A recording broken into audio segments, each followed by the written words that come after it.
Hello दोस्तों, railway के छात्रों। आज मैं आरआरबी मिनिस्ट्रियल आइसोलेटेड कैटेगरी में जो अप्लाई करने वाले स्टूडेंट्स हैं उनके लिए मैं अप्लाई करने जा रहा हूँ। ठीक है, वो देख सकते हैं कि कैसे अप्लाई करना है। और देखते हैं। पहले तो मैं गूगल में जाऊँगा और लिखूँगा आरआरबी अप्लाई, है ना। आरआरबी अप्लाई करने के बाद indianrailways.gov.in का लिंक आया है। तो आरआरबी वेबसाइट में जाऊँगा, फर्स्ट वेबसाइट है। और इसमें जाके मैं जो भी जोन में मुझे अप्लाई करना है, अहमदाबाद, अजमेर, इलाहाबाद, बेंगलोर, तो मैं चंडीगढ़ में जाता हूँ। चंडीगढ़ में अप्लाई किया।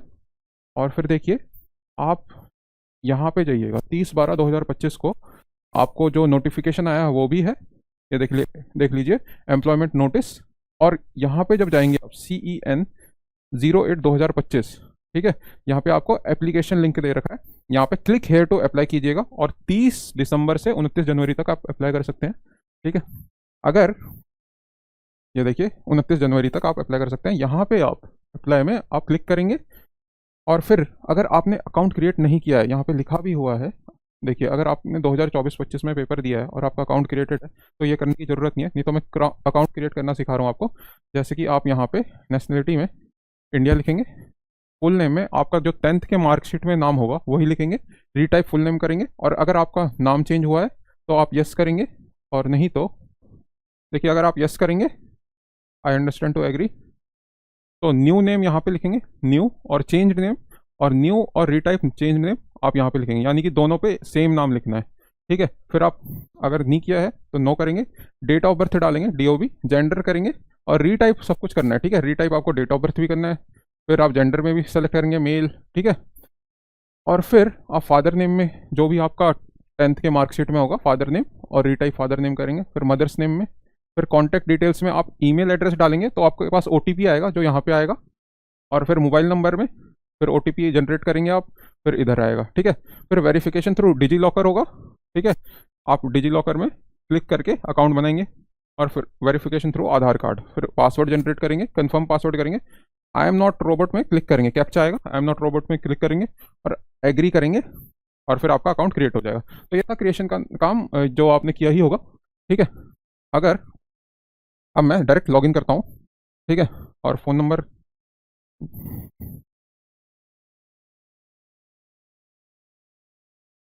ठीक है, जनरेट विथ आधार, जो आपके आधार का नंबर होगा और जो लिंक जाएगा उसी में आएगा आपके पास OTP। ठीक है,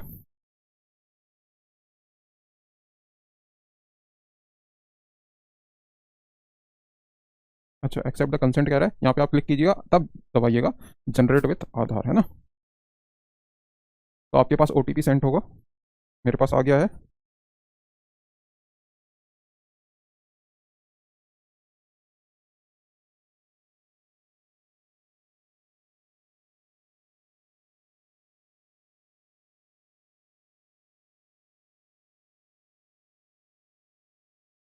आई एम नॉट रोबोट में क्लिक करेंगे आप, और लिखा है, ये आप कैप्चा होता है, सेलेक्ट और स्क्वायर्स मोटरसाइकिल साइकिल्स, मोटरसाइकिल्स, है ना। तो यहाँ पे जहाँ पे भी साइकिल है, मोटरसाइकिल, वहाँ पे आप क्लिक कर देंगे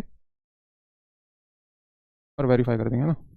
और फिर आप लॉगिन कर देंगे। ठीक है, तो आपका हो गया है लॉगिन। फिर आप ऑनलाइन एप्लीकेशन में अप्लाई करेंगे। ठीक है, ऑनलाइन एप्लीकेशन करेंगे, और इसमें आप जो भी जोन है आपका, जो भी जोन, बिलासपुर, चंडीगढ़, बेंगलोर, भोपाल, कोलकाता, अहमदाबाद, मुंबई, पटना, प्रयागराज, जो भी आपका, चंडीगढ़ में मैं क्लिक करता हूँ। ठीक है, और फिर आप ये दोनों क्लिक कर देंगे। ठीक है, और फिर आप नेक्स्ट करेंगे। ये देखिए आप, ये पहले से ही आपका इन्फॉर्मेशन जो भी आपने क्रिएट अकाउंट किया होगा वो दिया गया होगा उसमें। चलिए मैं और इन्फॉर्मेशन भरता हूँ। ठीक है, जैसे कि आपका मैरिटल स्टेटस पूछा गया है, अनमैरिड, रिलीजन, मदर टंग,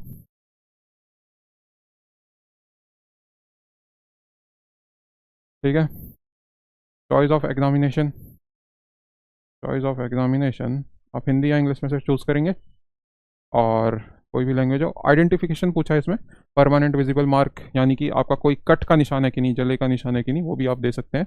जैसे कि मैं कुछ भी लिख सकता हूँ मैं, है ना, लेकिन आपका मार्क है तो लिख सकते हैं आप, कट मार्क।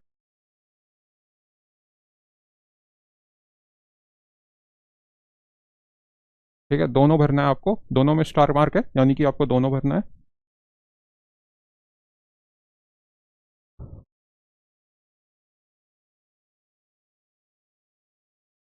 ठीक है, कम्युनिटी लिखेंगे आप, अगर आप यू आर हैं, S C S T O B C जो भी हैं, कम्युनिटी में क्लिक करेंगे आप, और फिर आप एड्रेस जो भी आपने दिया होगा वो क्लिक करेंगे, सेव कर देंगे आप, और नेक्स्ट पे क्लिक करेंगे। ठीक है, फिर आप अगर आप एक्स सर्विसमैन हैं तो यस करेंगे, नहीं तो नो रहने देंगे। और are you a person of benchmark disability, अगर आप डिसेबल हैं तो यस करेंगे, और नो नहीं है तो नहीं करेंगे, नो। अब ये देखिए, is your writing ability affected in terms of para 11.7.2 of CEN। आप एक बार ये पैरा पढ़ लेंगे नोटिफिकेशन में 11.7.2, उस हिसाब से आप यस नो कर देंगे। ठीक है, EBC का मतलब है इकोनॉमिकली बैकवर्ड क्लास। अगर आप, ये EWS से अलग है क्योंकि इसमें आपको पैसे की छूट मिल जाती है। ठीक है, अगर आप हैं और सर्टिफिकेट यानी कि BPL का है ना, और EBC का है, तो आप यस करके, ये देखिए, आप अगर यस करता हूँ मैं, आई अंडरस्टैंड टू एग्री, तो आपसे पूछा जाएगा डॉक्यूमेंट, टाइप ऑफ डॉक्यूमेंट कौन सा है, तो सेलेक्ट करेंगे आप, तो BPL EBC सर्टिफिकेट इनमें से कुछ देना होगा। ठीक है, और सर्टिफिकेट नंबर लिखना होगा, और डेट ऑफ इशू लिखना होगा, और अथॉरिटी किसने इशू की। ठीक है, और नो करेंगे आप। Are you an employ of Indian railways, तो नो करूँगा मैं। Name of the current department organisation not applicable, और ये बैंक अकाउंट का डिटेल डाल देंगे आप। बैंक अकाउंट में आप रिफंड जहाँ पे होना चाहिए, IFC कोड, अकाउंट नंबर और सब कुछ डाल देंगे आप। ठीक है, और फिर नीचे जाएंगे, IFC कोड, रिफंड फी, बैंक नेम, सब कुछ डाल के आप सेव और नेक्स्ट करेंगे। ठीक है, यहाँ पे आप मैट्रिकुलेशन के साथ साथ आप ग्रेजुएशन तक है ये, वैसे तो मास्टर्स तक है ये, तो आप सभी डिटेल डालेंगे और नेक्स्ट कर देंगे। ये देखिए, आप क्वालिफिकेशन में जाएंगे, और 12th पास, सब्जेक्ट कौन सा आपका, जो भी साइंस, और ये स्टेट कौन सा था, दिल्ली, डिस्ट्रिक्ट, परसेंटेज लिख देंगे आप, date of passing year, board. ठीक है, सब कुछ करके आप ऐसे ही आप 12th का भरेंगे, ऐसे ही आप ग्रेजुएशन का, और फिर मास्टर्स का। ठीक है, इसी में क्वालिफिकेशन, डिसिप्लिन यानी कि subject, state, district, board, passing year, percentage. ठीक है, अगर आपके पास कोई एक्सपीरियंस है तो वो भी आप करेंगे, जैसे कि ट्रांसलेशन का कोई एक्सपीरियंस है तो। ठीक है, जैसे कि ट्रांसलेशन का कोई एक्सपीरियंस है तो प्रेजेंट में है कि नहीं, अगर आप वर्क कर रहे हैं, है ना, ईयर्स कितने मंथ का है, कितने डेज का है, कब से कब तक है। ठीक है, तो मैं, अच्छा,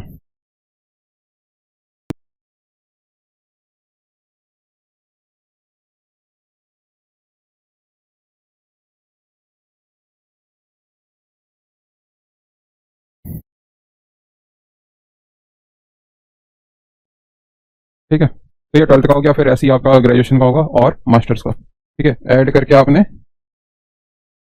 नेक्स्ट किया। ठीक है, नेक्स्ट करके आपसे ये एप्लीकेंट्स कलर पासपोर्ट फोटो, इसमें क्या है, आपका लाइव फोटो जाएगा। ठीक है, अगर आप लैपटॉप से हैं तो कैप्चर करेंगे आप, कैप्चर लाइव इमेज हो जाएगा। ठीक है, लेकिन अगर आप डेस्कटॉप में, अगर आपका वेबकैम नहीं है, तो आप यहाँ पे जाएंगे कैप्चर लाइव इमेज में, और ये स्कैन करेंगे आप। स्कैन करेंगे जब आप किसी भी सोर्स से, अगर आप इसके किसी से भी आप स्कैन करेंगे, तो आपके पास एक लिंक आएगा, लिंक में आप क्लिक करेंगे तो आपका एक फोटो का सर्कल आएगा। ठीक है, उसमें आप 3 बार ब्लिंक कीजिएगा तो आपका फोटो क्लिक हो जाएगा, और ऐसे ही आपका सिग्नेचर का है, सिग्नेचर आप अपलोड करेंगे, और 60x140 का है। आप ये जो है, अगर आपका 60x140 का नहीं है तो इमेज रिसाइजर यानी कि IM रिसाइजर में जाएंगे आप, रिसाइज कर लेंगे आप। अगर आपका 48 KB होगा, ये देखिए यहाँ पे 30 to 49 KB तक होना चाहिए। PI7 लैब से आप PI7 करके क्लिक कीजिएगा, मुझे रिसाइज करना है, तो आप 30 to 49 में हो जाएगा। ठीक है, फिर आप आई हैव, सिग्नेचर, ये सब करके आप नेक्स्ट करेंगे। ठीक है, इसमें फोटो अपलोड करने के लिए कह रहा है, फिर आप क्या करेंगे, फिर आप ऑनलाइन एप्लीकेशन मॉडिफिकेशन। ठीक है, एजुकेशनल क्वालिफिकेशन के बाद आप अपलोड करेंगे प्रोफाइल फोटो। ठीक है, तो मैं करने की कोशिश करता हूँ, देखिए ये ना, इसी के में आपका फोटो क्लिक हो जाएगा, और ब्लिंक योर आइज, आपको 3 4 बार आपको ब्लिंक करना पड़ेगा, और जैसा कह रहा है ऐप में वैसा करना होगा। ठीक है, आप जब लिंक में जाएंगे ना, तो आपको भी लॉगिन उसमें करना पड़ेगा, लॉगिन करके ही आप यहाँ पे आएंगे। ठीक है, तो ये था आपका, और इसके बाद लास्ट आपका पेमेंट का ऑप्शन आएगा इधर। ठीक है, यहाँ पे आएगा पेमेंट का ऑप्शन, जिसमें आप पेमेंट कर देंगे, और आपका जो है ये पूरा प्रोसेस हो जाएगा। पूरा प्रोसेस हो जाने के बाद आप एप्लीकेशन हिस्ट्री में जाएंगे, तो देखेंगे आप एक जो है पेमेंट सक्सेसफुली हो गया कि नहीं, जैसे ये पेमेंट हो गया कि नहीं, पेमेंट डन लिखा है ना, वैसे ही आप जाएंगे और ये भी देखेंगे व्यू एप्लीकेशन एक बार कर देंगे और सबमिट कर देंगे, है ना। सबमिट कर देंगे, उसके बाद आपका सबमिशन हो जाएगा, यानी कि पेमेंट स्टेटस भी देख लीजिएगा आप कि सक्सेस है कि नहीं, ठीक है। तो ये था आपका अप्लाई आप कैसे करते हैं आरआरबी मिनिस्ट्रियल आइसोलेटेड कैटेगरी में। तो इसी चैनल पे आप देख सकते हैं आरआरबी के लिए जो भी आपको मटेरियल मिल रहा है, आप प्लीज एक बार एक्सेस कीजिए। ये देखिए आपको मटेरियल प्लस क्लासेस भी चल रही हैं, जैसे कि आप यूट्यूब में जाएंगे, यूट्यूब में जाके आप यहाँ पे लिखेंगे GEN जी एडू लिख देंगे आप, EDU, ठीक है। तो आपकी क्लासेस जो हैं, ये देखिए 55 सब्सक्राइबर के साथ ये यहाँ से आपकी क्लासेस का स्टार्ट हो चुका है, मास्टर क्लास 1 हो चुका है, तो एज से आपका स्टार्ट हो चुका है, यानी कि आपका आने वाले जो भी एग्जाम है, जैसे सेक्शन कंट्रोलर वो 10 और 11 फरवरी को है, तो उसके लिए भी हम DI की स्पेशल क्लास लाने वाले हैं, ठीक है। तो ये था आपका नोटिफिकेशन, कैसे आप आरआरबी आइसोलेटेड कैटेगरी में अप्लाई कर सकते हैं, और बाकी बातें जो है मैं क्लास में करूंगा, ठीक है। एज करेंगे हम आज, ठीक है, क्लास 2, ठीक है, ओके।